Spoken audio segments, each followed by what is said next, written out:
नमस्कार मित्रांनो, तर तुमचं स्वागत आहे माझ्या YouTube चॅनलमध्ये ज्याचं नाव आहे हेल्दी लाईफ मराठी.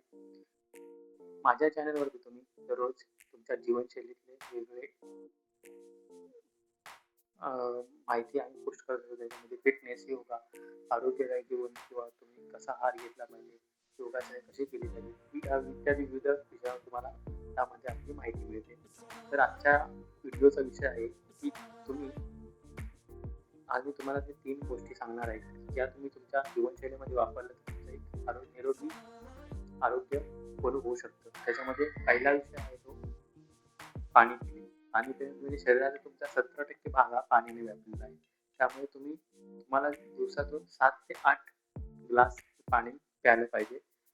आणि याच्यामध्ये अजून एक गोष्ट म्हणजे तुम्ही सकाळी उठल्यानंतर 1 ते 2 ग्लास पाणी प्यायला खूप गरजेचं आहे.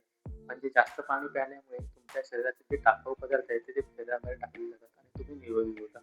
यानंतरचा दुसरा मुद्दा आहे तो आहे तुम्ही घरगुती जेवण आणि योग्य वेळ. यामध्ये तुम्ही तुमचं घरगुती जेवण हे तुम्ही जास्त प्रमाणात घेतलं पाहिजे आणि ते वेळेवर असणं खूप गरजेचं आहे. म्हणजे जेवणाचा जो टाईम आहे तो दररोजचा सेम असणे खूप गरजेचं आहे आणि यामध्ये तुम्ही पालेभाज्या इत्यादींचा वापर करू शकता. त्यानंतर तिसरी गोष्ट आहे ती योगासने किंवा हालचाल. हालचाल केल्यामुळे तुमच्या बॉडीमध्ये एक लवचिकता निर्माण होते. तुम्ही म्हणजे तुमचा फिटनेस चांगला येतो, तुमची एक कार्यक्षमता वाढते. तर हे 3 या गोष्टी तुम्ही फॉलो केलात तर तुम्हाला एक चांगला रिझल्ट मिळू शकतो. त्यामुळे तुमचं धन्यवाद आणि तुम्हाला अशा जर व्हिडिओ पाहिजे असतील तर या चॅनलला लाईक, सबस्क्राईब करा. धन्यवाद.